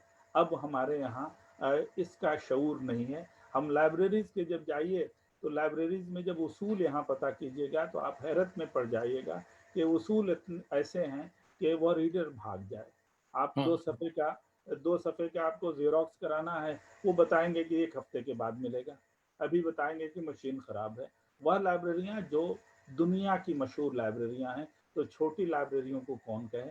तो लाइब्रेरियों को बचाने के लिए, लाइब्रेरियों को एक एक्टिविटी सेंटर और एक कल्चरल सेंटर बनाने के लिए और छोटी छोटी लाइब्रेरियों को खड़ा करने के लिए हमारे यहाँ ना कोई हुकूमत इस पर सोच रही है, ना लिखने पढ़ने वाले सोच रहे हैं। सारी यूनिवर्सिटियों की लाइब्रेरीज का भी इतना बुरा हाल है कि वहाँ भी मुश्किल से आप कुछ फ़ायदा उठा सकते हैं। हमने वैसी लाइब्रेरियाँ देखी हैं कि जहाँ अगर गए तो कुछ काम करना है, वह किताबें वही हैं, तो पहले दिन हमने किताबें झाड़ने पोंछने में लगाई, फिर उन किताबों को एक जगह किया, कपड़े ले गए गंदे कपड़े बदल कर वहाँ पहले सफाई की और उसके बाद, और इस काम के लिए भी वहाँ के डायरेक्टर क्योंकि दोस्त हैं, इसलिए ये काम हो सका, वरना आपको भगा दिया जाएगा। तो लाइब्रेरियों को एक मोहब्बत की जगह, एक लाइब्रेरियों को एक उस दरवाजे पे जिस तरह से मजहबी इदारे हैं, जो मजहबी जगह है, तो मस्जिद में हर आदमी के लिए इस्तकबाल है, उसी तरह से लाइब्रेरियों में ये जगह होनी थी। और यहाँ तो और भी कि बिला शिरकत गैर, कोई एक मजहब का मामला नहीं, जो चाहे आ सकता हो, और हर जबान का आदमी आ सकता हो, हर उम्र का आदमी आ सकता हो। तो आपने ये बात तो कही, लेकिन वो तीर की तरह वो बात लगी कि काश हम लोग भी उसी तरह से लाइब्रेरियों को मरकज बना सकते, और घर के हर फर्द और हर उम्र के आदमी और उसकी दिलचस्पी के लिए वहाँ सामान फराहम कर सकते, उन्हें सहूलत दे सकते। काश ये कभी वक्त आ जाए। मुल्क को लफ्ज़ों की कीमत ज़रा देर से समझ में आती है, और ख़ास तौर से जब गुर्बत और इफलास का मारा मुल्क है, तो यह एक मुश्किल बात है कि उसको अभी इस तरह से तरक्की याफ्ता कौमों की तरह से समझना नहीं आया है। तो एक दिन हम उम्मीद करते हैं कि आए, जहां लाइब्रेरियों में भीड़ हो, और जहां हम बड़ी तादाद में जमा हों और हर तरह के लोगों को जोड़ सकें। हम समझते हैं कि उसके बाद हमारी नस्ल पहले से ज़्यादा तरक्की याफ्ता और ज़्यादा कारगर हो बनेगी। लाइब्रेरी के हवाले से और बहुत अच्छी बात आपको बताऊं कि मैं यहाँ कनाडा का ये हाल है कि छोटे से छोटे शहर में जो महल्ले की लाइब्रेरी है, अगर आप उसमें जाते हैं और जा करके कहते हैं कि साहब जावेद दानिश की किताब चाहिए, अब हो सकता है कि उस लाइब्रेरी में जावेद दानिश की किताब उर्दू वाली नहीं हो, मगर अगर आप रिक्वेस्ट करते हैं, उनको बताते हैं कि साहब ये राइटर है, ये प्ले राइट है, इसकी किताब मुझे मंगवा के दें, तो पूरे टोरंटो में जो सैकड़ों लाइब्रेरियां हैं, उनके पास एक ईमेल चला जाएगा कि ये किताब जावेद दानिश की कोई किताब है जो हमें चाहिए, हमारे एक रीडर को चाहिए, और वो 2 दिन के अंदर वो किताब उस पर्टिकुलर लाइब्रेरी में आ जाएगी, और वो लाइब्रेरी से आपको एक ईमेल आ जाएगा कि आपने किताब रिक्वेस्ट की थी, वो किताब आ गई, आप ले जाएं। तो ये हाल है यहाँ का कि इतने एडवांस जो तरक्की याफ्ता उसकी बात हो रही है कि कैसे नहीं तरक्की करें ये लोग, कि किताब का जो मामला है कि मामूली सी किताब और एक उर्दू की किताब जो कि यहाँ के मेन उसमें नहीं है, मगर उसकी भी अवेलेबिलिटी है, वो इतनी आसान कर दी गई है कि वो किताब आपको मिल जाएगी, मंगवा दी जाएगी। अच्छा, हुमैरा रहमान न्यूयॉर्क से आपके लिए एक सवाल करें कि शायरी के हवाले से पाकिस्तान में नई नस्ल बहुत ताज़ा लहजे के साथ सामने आ रही है, आपका क्या ख्याल इसके बारे में? देखिए, ऐसे सवाल सिंपलिस्टिक नताइज अख्तियार कर लेते हैं। हम इससे इत्तेफाक नहीं करते हैं कि हिंदुस्तान में कभी होगा कि हिंदुस्तान में नस्र अच्छी लिखी जा रही है, और कभी ये होगा कि पाकिस्तान में बुरी नस्र लिखी जा रही है, कभी वहाँ शायरी अच्छी हो रही है। बाज़ लोग बड़ी आसानी से ऐसे नताइज अख़ज़ करते हैं। हम इससे बिल्कुल मुत्तफ़िक नहीं हैं कि यह जो कंपैरिज़न है, यह जो तक़ाबुल है, ये तक़ाबुल के पीछे जिस तरह की तैयारी होनी चाहिए। अगर नए लहजे की शायरी वहाँ है, तो सवाल यह है कि हिंदुस्तान के जो 150 नए शुअरा हैं, क्या आपने उससे मुकाबला किया? अगर नहीं किया, तो ये बात समझना मुश्किल है, या इस तक़ाबुल की कोई असल बुनियाद नहीं है। यह एक कम इत्तलाआत पर, थोड़ी इत्तलाआत पर जो नतीजा अख़ज़ करते हैं, उसी की वजह से होता है। ये ज़माना है कि जब मुवासलाती निज़ाम एक तरफ तो बड़ी तेज़ी से उसकी जगह कायम हुई, लेकिन यह भी है कि किताबों का आना जाना भी कम है। आसानी से आप हिंदुस्तान के किसी घर में पाकिस्तान के 100 मुसन्निफीन की किताबें आप ढूंढें तो बड़ी मुश्किल होगी आज इस ज़माने के उसी तरह से पाकिस्तान में भी जब हमने बहुत सारे लोगों से हम राब्ते में रहते हैं तो मालूम होता है कि वह भी इससे कम वाकिफ हैं। इसका सबसे अच्छा जो नमूना मिलता है कि जब किसी मौजू पर, अब तंज़ो ज़राफ़त पर किसी ने मजमून लिखा, अफसाने पे लिखा, नई शायरी पर, या 1980 के बाद की शायरी, 21वीं सदी की शायरी, अगर ये मज़ामीन जब आते हैं तो आप देखकर हैरत में पड़ जाएंगे कि पाकिस्तान में जिसने लिखा तो उसके पास हिंदुस्तान की 4 मिसालें हैं, और हिंदुस्तान में जिसने लिखा उसके पास पाकिस्तान की 4-10 मिसालें हैं। तो यह बताता है कि एक दूसरे के मुल्क के बारे में बातें ठीक से हम नहीं समझते हैं, या पूरी इत्तलात नहीं, आधी अधूरी या चंद लोगों की इत्तलात है। मुझे तालिब इल्मी का ज़माना मुझे याद है कि सुनील गंगोपाध्याय का एक बार एक इंटरव्यू सारिका, जो हिंदी का बड़ा मशहूर रिसाला था, उसमें शाये हुआ। अब इंटरमीडिएट में पढ़ते थे, सुनील गंगोपाध्याय से जो हिंदी के अदीब थे उन्होंने सवाल किया और बंगला के 4-5 अफसाना नगारों या शुअरा का नाम लिया कि इनके बारे में आप बताएं। तो सुनील गंगोपाध्याय ने बड़े सलीके से जवाब दिया कि यह वह लिखने वाले हैं जिनको हिंदी में बंगला का अदीब कहते हैं। मतलब यह है कि बंगला जबान में समर को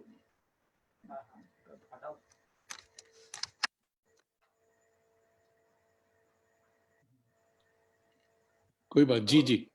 हाँ, तो उसी तरह से हिंदुस्तान पाकिस्तान का जो अदब है, हिंदुस्तान पाकिस्तान का जो अदब है, उसमें ये मसाइल सामने आ रहे हैं कि हम पूरी तौर पर वाकफियत नहीं है दोनों मुल्कों के लोगों की, ना किताबें एक दूसरे को मिल रही हैं, तो नताइज ज़रा डिफिनेटिव नहीं हो। हम ये माने कि भाई वहाँ अच्छी शायरी फलां कर रहे हैं तो ये बड़ी अच्छी बात है, और उसी तौर पर अगर हिंदुस्तान में भी कोई नमूना आ रहा है तो वो काबिल तवज्जो है।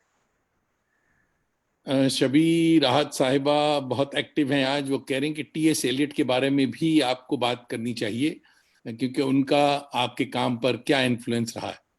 तो ये बड़ा अच्छा सवाल है ये शबी का, तो बताएं साहब के एलियट के बारे में क्या है।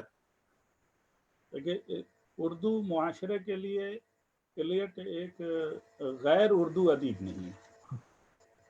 इत्तेफाक से बहुत शुरू से कलीमुद्दीन अहमद के मज़ामीन में एलियट का तज़किरा शुरू हुआ। फिर शम्सुर रहमान फारूकी ने बिल्कुल अपनी पहली जो किताब आई उसी में एलियट पर एक मज़मून लिखा। फिर एलियट की शायरी के तराजम होने लगे। फिर जमील जालवी ने तफसील से एलियट के जो मशहूर मज़ामीन हैं उसका एक तफसीली उसकी जिल्द शाये की, और अच्छा खासा एलियट के मज़ामीन हमारी नज़र में रहे, और जो उनके मशहूर मज़ामीन हैं ख़ास तौर से उन पर सब ने तवज्जो की। एलियट उर्दू में नक्काद के तौर पर हमारे लिए बड़े मोतबर रहे, मगर शायर की हैसियत से भी शायर, उनकी शायरी के भी तराजिम हुए, और हम तो भाई आग का दरिया जब पढ़ते हैं तो आग के दरिया का आगाज़ ही एलियट की नज़्म से होता है। तो एलियट हमारी ज़बान में एक हमारी ज़बान के अदीब की तरह मालूम होते हैं, और हम उसी तौर पर उन्हें पढ़ते हैं। एलियट की तनकीद से हमने लिखना सीखा है, और कोशिश की है कि एलियट जैसे अपनी गुफ्तगू शुरू करता है तो अपने नताइज और बुनियादी नताइज जो पहले बताता है, और उसके बाद फिर उसकी तफसील में जाता है।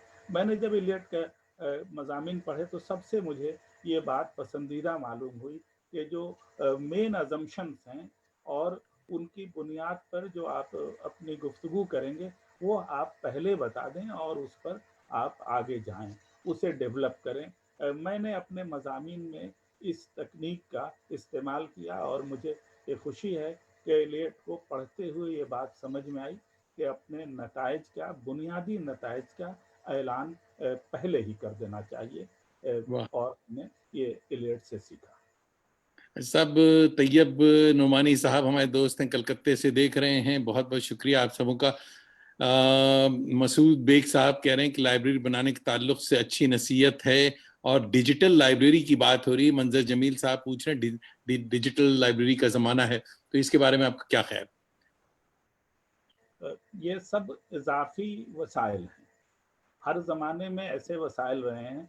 हम तो उर्दू वालों को ये सहूलत है कि अब भी उनके पास ऐसी लाइब्रेरियाँ हैं जिनमें मखतूतात हैं, हाथ से लिखी हुई किताबें हैं। जब वली दिल्ली आए थे उस वक्त हिंदुस्तान में अभी उर्दू की कोई किताब नहीं शाये हुई थी, मगर जब वली के दीवान को एडिट करने के लिए नूर हसन हाशमी ने चीज़ें जमा की तो हाथ के लिखे दवावीन 61 अदद तादाद में उन्हें मिल गए थे। तो हमारे यहाँ वसाइल बढ़ते गए जैसे जैसे। जब किताबें छपी, फोर्ट विलियम कॉलेज से उर्दू में किताबें छपने लगी, फिर छापा खाना बढ़ता गया और किताबें भी छपने लगी। तो जब जैसे वसाइल रहे, जब हमने हाथ से लिखने का दौर था तब भी किताबों की नकलें बनाई और एक शहर से दूसरे शहर में गए, अपनी किताबें भी तैयार की, दूसरों की किताबों की नकल ली, एक दूसरे से लेन देन का भी सिलसिला रहा। तो हमने किताबों के सिलसिले से जो ये मोहब्बत थी वह ज़माने के बदलते हुए माहौल में उससे कम नहीं होने दिया। उसी में आज का ये तकाजा है कि भाई हमारी डिजिटल लाइब्रेरी हो। डिजिटल लाइब्रेरी एक तो कम्युनिटी की हो, पूरी सोसाइटी की हो, लेकिन आज जब लिखने पढ़ने का जो लोग काम कर रहे हैं वो सब अपनी पर्सनल लाइब्रेरी भी डिजिटल बना रहे हैं और सैकड़ों हज़ारों की तादाद में किताब या बुनियादी किताबें आप रखते हैं। एक रोज़ मैं बताऊं आपको कि डिजिटल लाइब्रेरी बनाने का क्या फ़ायदा होता है कि मैं एक अपने किसी दोस्त के काम से कोर्ट गया था। और कोर्ट में ये मसला आ गया कि कोर्ट में आप जानते हैं कि सिविल कोर्ट में जो शोर और हंगामा होता है। इसी बीच हमारे एक शागिर्द जो पहले कलकत्ते में रहते थे, मणिभूषण कुमार, उनका वहाँ अपॉइंटमेंट हुआ था। उन्हें इकबाल पढ़ाना था और इकबाल की एक नज़्म पढ़ानी थी। उन्होंने हमें कहा कि हमको 1 घंटे के बाद क्लास करना है और ये नज़्म प्रिस्क्राइब्ड है, हमें समझ में नहीं आ रही। तो हमने कहा कि देखो यहाँ है, हम 1-2 घंटे के बाद घर लौटेंगे तभी हो सकता है। फिर मुझे ख्याल आया कि अरे मेरे मोबाइल पे कुल्लियात इकबाल है ही, और मैंने वहीं कुल्लियात इकबाल से वो नज़्म निकाली और फिर वाह। उनको अशार हमने कोने में कहीं खड़े होकर फिर उन्हें समझाया। तो आज हम लोग जब अब क्लास करते हैं तो बच्चों को कहते हैं कि भाई जो मोतबर डिक्शनरियाँ हैं, कम से कम जो फरंग आसफिया है, फिरोजुल लुगात कला है, या मुख्तसर है, ये सब जो डिक्शनरियाँ हैं वो आपकी मोबाइल स्क्रीन पे होना चाहिए। कभी कोई दुश्वारी हो तो आप देख लें। तो आज ये इस्तेमाल बढ़ा है और धीरे धीरे बढ़ेगा। इससे हम पीछे नहीं हट सकते हैं, मगर इससे किताबों के मुताले का ना रुझान घटना चाहिए। और कम से कम जिनको तहकीक करनी है, जिनको किताबें पढ़नी है, आप जानते हैं कि स्क्रीन पे अगर 1000 सफ़े की किताब है तिलिस्म होशरुबा नहीं पढ़ सकते हैं। आप आग का दरिया पढ़ना चाहते हैं तो उस तवज्जो से नहीं पढ़ सकते हैं। आप पीछे के सफ़ात में जाना है, फिर आगे जाना है, फिर दोहराना है। ये सब इतने मसाइल होते हैं कि जिनको आसानी से आप हल नहीं कर सकते हैं। इसलिए डिजिटल लाइब्रेरी अपनी जगह, लेकिन हमारा जो पुराना अंदाज है वह भी कायम रहना चाहिए। यहाँ भी यही है कि तमाम डिजिटल अप्रोच और तमाम डिजिटल फ्रीक्वेंसी के बावजूद किताब किताब है, उसकी अहमियत अपनी जगह, उससे इनकार नहीं किया जा सकता। मसूद बेग साहब आपसे सवाल कर रहे हैं कि एलियट के हवाले से बात करें तो तराजम की अहमियत बहुत बढ़ जाती है, तो आप इससे मुत्तफिक हैं? क्या आप इससे मुत्तफिक हैं कि क्या वाकई कहते हैं? कि तराजम, एलियट के हवाले से बात करें तो तराजम की अहमियत बहुत बढ़ जाती है, आप मुत्तफिक हैं? यस, बिल्कुल। बिल्कुल मुत्तफिक। तराजम तो वह विंडो है जिससे हम जो अपना अंधेरा है उसमें रोशनी लाते हैं। रोशनी की एक किरण बाहर से लाते हैं। महात्मा गांधी जब वेस्ट और ईस्ट टाइप की बहस होती थी तो बार बार ये कहते थे कि हमारी खिड़कियां और दरवाजे हम खोल के रखें और बाहर से जितनी रोशनी आती है उसे बहसूरत लाना है। तो यह तो हमारा फ़र्ज़ है कि हम तराजिम में जितना आगे बढ़ें। दुनिया इतनी बड़ी है और दुनिया के हज़ारों ज़बानों में इतना बेहतर अदब लिखा गया है और इतनी वैरायटी है कि हम उनको जाने बगैर बिल्कुल हम अनाड़ी हैं या सिर्फ हम कुएं का मेढक बने हुए हैं। तो वाह। तराजिम जितने हो सके, आप खुद मुतरजिम हैं, आपको अंदाज़ा है کہ जब हम तर्जुमा करते हैं तो एक नई दुनिया की सैर करते हैं और अपनी ज़बान के दायरे को वसी करते हैं, अपने ज़बान के हल्के को बढ़ाते हैं, अपने ज़बान के जानने वालों के दिमाग को मज़ीद रोशन करते हैं। और शुरू के ज़माने से ही हमारे जो शुअरा अदबा अगर पुरानी तारीख देखें तो हमारे बाइलिंगुअल, ट्राइलिंगुअल, उर्दू, फ़ारसी, अरबी जानते थे। संस्कृत के तराजिम फ़ारसी में मिलते हैं। आखिर ये कैसे हमारे पुराने लोग भी इसकी अहमियत को समझते थे। और प्रोफेशनल ट्रांसलेटर्स हमारे लोग पहले से भी होते थे। आज तो हमारे वसाइल बढ़ गए हैं और हम ज़्यादा से ज़्यादा तर्जुमा कर सकते हैं। तर्जुमे की अहमियत से हम बाखबर हैं। तो तराजिम की तादाद बढ़नी चाहिए और बहुत हर राइटर कम से कम ये कोशिश करे। 2-3 ऐसे पहलू हैं कि एक किताब का तर्जुमा है, कम से कम अपनी ज़िंदगी में एक किताब का तर्जुमा कर दे। बहुत अच्छी उसी बात। तरह से वो मुझे मैक्सिम गोर्की का वो ख़त याद आता है जब उसने जब फर्स्ट वर्ल्ड वॉर होने के बाद उसने अपने बहुत सारे दोस्तों को खतूत लिखे। और फर्स्ट वर्ल्ड वॉर होने के बाद आप रूस किस तरह से लुटा पिटा मुल्क था और कितनी कुर्बानियाँ उसने दी थी आपको अंदाज़ा है। तो मैक्सिम गोर्की ने जो खतूत लिखे, रोमेरोला को लिखा और उन्होंने यह बात कही कि ये पोस्ट वॉर जो सिचुएशन है इसमें हमें बुजुर्गों को, अपने हम असरों को और बड़ों से मुखातबत नहीं चाहिए, हम बच्चों से मुखातबत करें। और वाह जो रशा की चिल्ड्रन एकेडमी कायम हुई थी तो बच्चों के सिलसिले से मैक्सिम गोर्की ने अपने ज़माने में हज़ारों किताबें और लोगों से लिखाई। बड़े अदीब थे, उनसे गुजारिश की कि कम से कम एक किताब आप किसी बच्चे के लिए लिख दीजिए, बच्चों की उम्र को ध्यान में रख के लिख दीजिए। और वो रशिया का जो चिल्ड्रन एकेडमी है उसकी मतबूआत देखिए तो आप हैरत में पड़ जाएंगे। तो हम वाह तो ये निशाना रखना चाहते हैं कि हर बड़े अदीब को, हर बड़े राइटर को कम से कम एक किताब का वो तर्जुमा कर दें और बच्चों के लिए एक किताब लिख कर दिखा दें। अगर ये 2 काम कर देता है तो हमारे यहाँ वैरायटी बढ़ेगी और हम पहले से ज़्यादा मजबूत और मुस्तहकम होंगे। वाह, बहुत अच्छा, बहुत अच्छी बात। जहरा सामे शत्ता इजिप्ट से, कायरो से आपको आदाब कह रही हैं हमारी दोस्त हैं। बहुत बहुत बहुत शुक्रिया जहरा। तारिक सैयद साहब हमारे साथ हैं, आदाब। अब्दुल अली साहब देख रहे हैं, शाहिद अख्तर साहब आदाब। मंजर इमाम कह रहे हैं बेशक बहुत खूब। और नाजिया रेहान साहिबा आदाब। बुलंद इकबाल हमारे साथ जुड़े हुए हैं काफ़ी माशाल्लाह। अफजल हुसैन खां साहिब आदाब। महमूद अहमद साहिब आपको भी आदाब। सलीम अंसारी साहब भी देख रहे हैं। तो बात आगे बढ़ाते हैं। और मेरे ख्याल में हमारे दोस्त बहुत सवाल कर रहे हैं, हमें सवाल करने का मौका नहीं दे रहे हैं। तो हजरात, मैं भी कुछ सवाल करूं, साथ साथ मंसूर खुश्तर साहब भी जुड़ गए हैं साथ, और नूर आलम, मोहम्मद नूर आलम साहब। तो एक सवाल ये था कि अदबी ग्रोहबंदी जो है हमारे यहाँ, तो इससे अदब को फायदा है या नुकसान? एक तो लफ्ज़ जो है आपने वो ग्रोहबंदी कहा, तो ग्रोहबंदी का ख़ास मफ़हूम है और ऐसे लफ्ज़ से कभी हम ये नहीं समझ सकते हैं कि कोई फ़ायदे का इसमें सेगा शामिल होगा।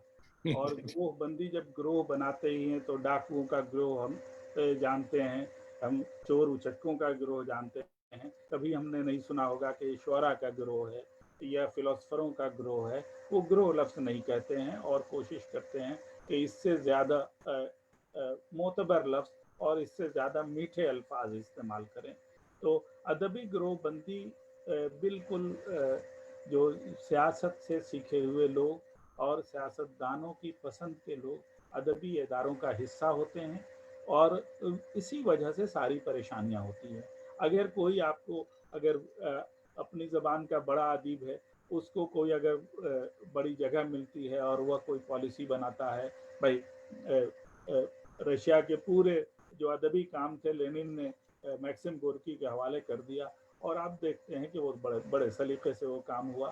तो अदीबों, शायरों या जो मोतबर लिखने वाले हैं, अगर उनको जिम्मेदार बनाया जाए और वह कोशिश करें कि बेहतर काम करें और जो आप गिरोहबंदी कहते हैं उसके मुकाबले में वो माहिरीन को जमा करें और कौन किस काम का अहल है, अगर उसको منتخب किया जाए तो वो अच्छा खासा काम हो सकता है। हमें वो मिसाल याद है कि जब दिल्ली उर्दू एकेडमी का आप नाम लेते हैं, दिल्ली उर्दू एकेडमी में जब शुरू के ज़माने में शरीफुल हसन नकवी तवील मुद्दत तक उसके सदर रहे, नायब सदर रहे, कारगुजार सदर रहे, और उन्होंने जो जिस ढर्रे पे उस इदारे को लगाया तो वो काफ़ी अच्छे तरीके से काम वो इदारा कर रहा है। उसी तरह से उत्तर प्रदेश उर्दू एकेडमी में जब वीर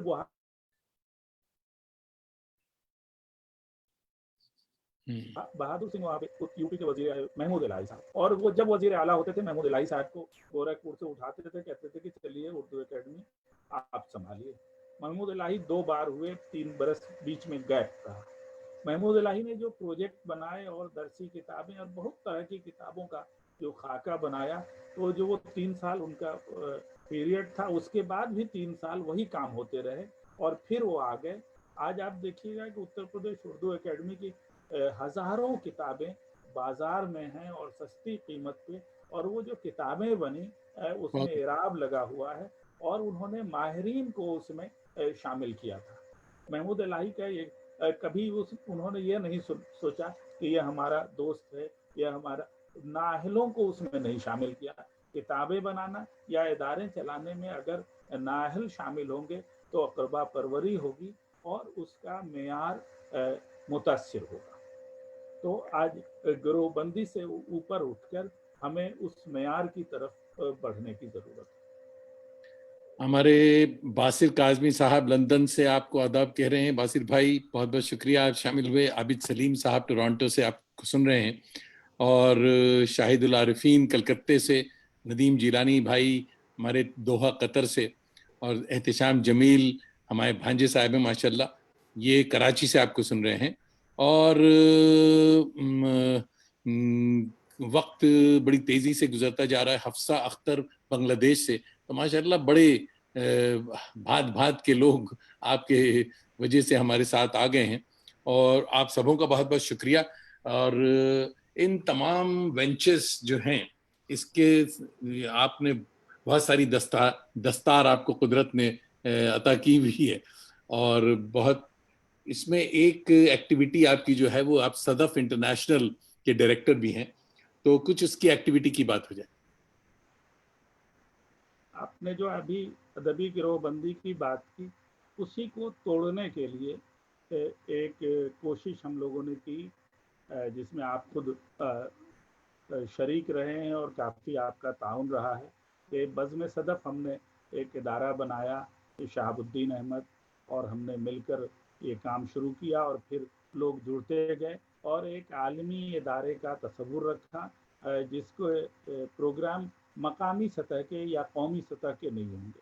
और खुदा का फजल है कि उसका कोई भी ऐसा प्रोग्राम नहीं हुआ जिसमें 2, 4, 5 मुल्क के लोग ना हों। उर्दू को अगर बैनुल अक़वामी ज़बान हम कहते हैं तो इस बात पर हमें मुतवज्जो होना चाहिए कि बैनुल अक़वामी ज़बान उसी वो हाल में है कि हम अपने प्रोग्रामों में भी उस तरह से वैसा नक्शा पेश करें, वैसे स्टेज वैसा हो।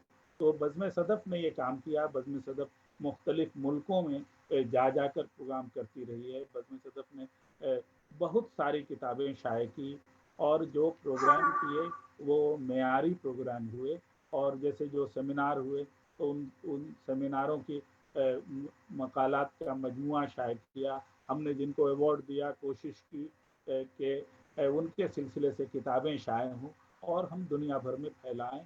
तो इस एतबार से बज़्म सदफ की एक्टिविटी को हम बिल्कुल एक एकेडमिक एक्टिविटी समझते हैं, और उसी तरह के लोगों को हमने जोड़ने की कोशिश की। वह लोग जो सिर्फ शोहरत के भूखे होते हैं या जो जिन्हें सिर्फ स्टेज चाहिए, वैसे लोगों को हम लोगों ने अवॉइड किया। कोशिश की कि जो इल्मी काम करना चाहते हैं और जिनका मकसद सिर्फ अपनी ज़बान के फ़रोग़ से मुतल्लिक़ है, उन्हें हम इसमें शामिल रखें। और खुदा का फजल है कि हिंदुस्तान से बांग्लादेश और गल्फ़ के ममालिक और यूरोप से लेकर कनाडा तक हमारे चाहने वाले हैं, और हमारे छोटे बड़े प्रोग्राम होते रहें और ये सिलसिला जारी है। साहब ये तस्लीम आरिफ साहब कह रहे हैं कि 1.5 گھنٹہ نکل چکا ہے, مجھے نہیں اندازہ تھا کہ 1.5 گھنٹہ ہو چکا. تو ماشاءاللہ کافی باتیں ہماری ہو رہی ہیں, 10 منٹ صرف چلے گی. اور ہاں 10 یہ ہے. منٹ سے پہلے آپ اس کو آج بلاک کر دیجئے. ہاں تو ہاں اب کچھ ایسا ایسی ہے وجہ ہو کہ گئی ہے کہ ہاں وہ چارجنگ بند ہے, تو 10 ہی منٹ ہم لوگ بات کر سکتے ہیں. اچھا 10 منٹ بات کر دیں تو پھر یہ تمام انٹلیکچوئلزم اور تمام تنقید اور تدریس اور کالم نگاری کے ساتھ ساتھ آپ ایک سنجیدہ اور خوش کلام شاعر بھی ہیں. تو مجھے کچھ کمنٹس یہ بھی آ رہے ہیں کہ آپ صرف باتیں کریں گے یا شاعری بھی سنوائیں گے. تو وقت کم ہے, آپ اپنے کلام سے بھی نوازیں. یہ دو کنارے دیکھیے, وہ یہ استادی ایسی چیز ہے اور کہ سب کچھ چھوڑ دینا پڑتا ہے. کہ جیسے ہی آپ یونیورسٹی میں پڑھانے لگتے ہیں تو بچوں کی زندگی سے کچھ اس طرح سے جڑ جانا ہوتا ہے کہ بہت سارے شوق آدمی کو چھوڑ دینا ہوتا ہے. اسی میں کبھی میں 1983 سے شعر کہہ رہا تھا, خوب چھپتا تھا, میری غزلیں خوب چھپتی تھیں, نظمیں چھپتی تھیں, لیکن پھر وہ چھوٹ گیا. میں کہتا ہی ہوں کہ گنڈے دار قسم کا شاعر ہوں, کبھی جی میں آیا تو کچھ کہہ دیا, اور کبھی کوئی بات چھوٹ گئی, پھر خود بھول جاتا ہوں کہ میں کبھی شاعری بھی کرتا تھا. تو کچھ چند اشعار ملاحظہ ہوں. پرانی غزل کا شعر سنیں کہ سراغ مل نہ سکا شش جہت میں کیا میں تھا, سراغ مل نہ سکا شش جہت میں کیا میں تھا, خزاں تھا میں کہ بہاروں کا سلسلہ میں تھا. واہ واہ. سراغ مل نہ سکا شش جہت میں کیا میں تھا, خزاں تھا میں کہ بہاروں کا سلسلہ میں تھا. کئی یوگوں کے فسانے تھے میری آنکھوں میں, واہ. کئی یوگوں کے فسانے تھے میری آنکھوں میں, یہ اور بات کے خاموش و بے صدا میں تھا. واہ کئی واہ واہ. یوگوں کے فسانے تھے میری آنکھوں میں, یہ اور بات کے خاموش و بے صدا میں تھا. یہ شعر خاص طور سے ہر ایک سمت سے یلغار تھی رفیقوں کی, ہر ایک سمت سے یلغار تھی رفیقوں کی, فرات وقت پہ سالار کربلا میں تھا. واہ واہ واہ. ہر ایک سمت سے یلغار تھی رفیقوں کی, فرات وقت پہ سالار کربلا میں تھا. تھی جس کے زیر نگیں دو جہاں کی دار آئی, خدا گواہ وہی بندے خدا میں تھا. واہ خدا واہ واہ. وہی بندے خدا میں تھا. ایک غزل کے ایک دو اشعار اور خاص طور سے وہ مقطع میرا پسندیدہ ہے, وہ سنائیں. ہمارے مشترک احساس کا منظر بھلا ہوا ہے, ہمارے مشترک احساس کا منظر بھلا ہوا ہے, یزیدی گردنوں پہ خاک اور خنجر بھلا ہوا ہے. واہ واہ واہ واہ. یزیدی گردنوں پہ خاک اور خنجر بھلا ہوا ہے, پرندے گھونسلوں سے دور اب آکاش میں جائیں, واہ. پرندے گھونسلوں سے دور اب آکاش میں جائیں, زمیں کی مامتا کیا ہے مقدر گر بھلا ہوا ہے. واہ واہ واہ. پرندے گھونسلوں سے دور اب آکاش میں جائیں, زمیں کی مامتا کیا ہے مقدر گر بھلا ہوا ہے. سڑک کے حادثے میں ہم بھی ایک دن ڈھیر ہو جائیں, سڑک کے حادثے میں ہم بھی ایک دن ڈھیر ہو جائیں, یہ غزلیں شعر اور دفتر میاں صفدر بھلا ہوا ہے. یہ غزلیں شعر اور دفتر میاں صفدر بھلا ہوا ہے. پھر سنائیں صاحب مکرر, کیا شعر ہوا یہ. واہ واہ واہ. سڑک کے حادثے میں ہم بھی ایک دن ڈھیر ہو جائیں, واہ. سڑک کے حادثے میں سڑک کے حادثے میں ہم بھی ایک دن ڈھیر ہو جائیں. یہ غزلیں شعر اور دفتر میاں صفدر بھلا ہوا ہے.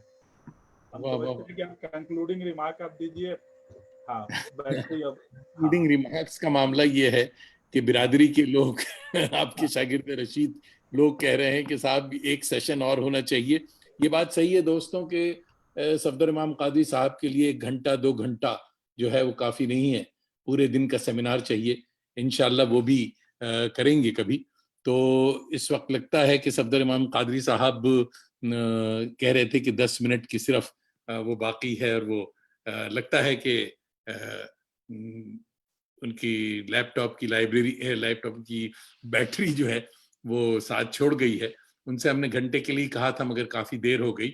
تو اس کے ساتھ ہی ہم آج کا پروگرام میرے خیال میں مجبوراً ختم کرنا پڑے گا. اور یہ ساتھ ساتھ بتا دیں کہ یہ ہر ہفتے کا یہ پروگرام ہوتا ہے آوارگی ود دانش, اور ہمارے اگلے مہمان جو ہوں گے وہ ہمارے باسر سلطان کاظمی صاحب ہیں. تو آپ لوگ سننا, ان کو اس محفل میں آنا نہ بھولیں. اور اس کے ساتھ ہی چلیے اجازت دیجیے اور پھر ملیں گے اگر خدا لایا. آپ سبوں کا بہت بہت شکریہ. ندیم جیلانی صاحب, میرے جتنے دوست دیکھ رہے ہیں, آپ سبوں کا بہت بہت شکریہ کہ آپ ہمارے ساتھ جڑے. ہر ہفتے یہ ہوتا ہے 1 گھنٹے کا پروگرام ہے, مگر کبھی بھی ہم 1 گھنٹے پہ اسے ختم نہیں کر پاتے کیونکہ وہ میرے ہاتھ میں نہیں ہوتا. اور صفدر امام قادری صاحب کی طرح جیسا وہ کوئی نہ کوئی باتیں اتنی نکلتی چلی جاتی ہیں. آج ایسے ایسے موضوع پہ باتیں ہوئیں کہ طبیعت خوش ہوئی, بہت کچھ سیکھا ہم نے.